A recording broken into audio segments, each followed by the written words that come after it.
Je m'appelle Agathe Blanche, j'ai 22 ans, je suis originaire du sud-ouest de la France et je suis modiste. Le métier de modiste, je dirais que c'est réaliser des chapeaux, des coiffes, des petits bijoux, des fleurs, des choses comme ça, en adéquation avec ce que souhaitent les costumiers, le metteur en scène et que ça aille bien pour les danseurs et les danseuses. J'ai fait une formation complémentaire sur Paris qui m'a permis de découvrir le chapeau et c'est en faisant quelques cours que j'ai vraiment accroché avec ce métier. J'ai réalisé un CAP chapelier modiste en alternance à l'Opéra Garnier. Ce que j'aime particulièrement, c'est j'aime beaucoup travailler toutes les matières qu'offre le chapeau. C'est très varié et ce que j'aime, c'est que c'est pas uniquement de la couture ou de la sculpture, mais c'est vraiment, on retrouve plein de métiers différents dans un seul métier et je trouve que c'est hyper riche en fait.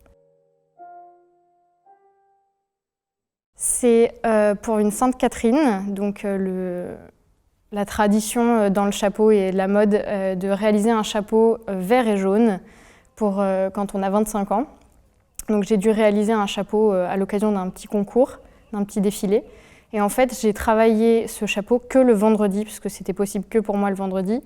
Sauf que c'est très superstitieux à l'opéra de travailler du vert un vendredi. Ça porte malheur.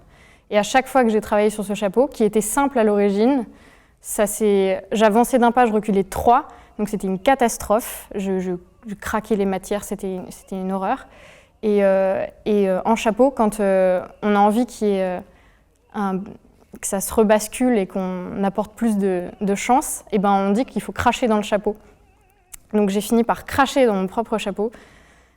Et en fait, le résultat, c'est que lors du défilé, j'ai fait peur à une petite fille parce que mon chapeau l'a effrayée. Donc je crois que c'est le pire truc que j'ai pu faire en chapeau. Mais il était très beau, ce chapeau.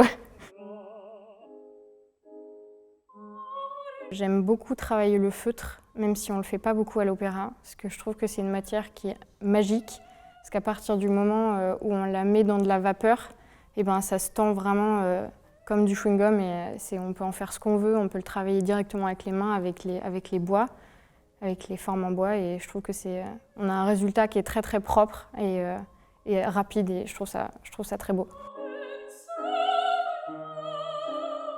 Dans 10 ans, je me vois au Pays Basque, sur la côte, dans mon futur atelier, je l'espère, pour pouvoir travailler sur tous les projets que j'ai envie de travailler et avoir mon petit espace à moi. Quel pays, en termes de technique, j'aurais voulu découvrir? Et ma réponse, c'est le Japon.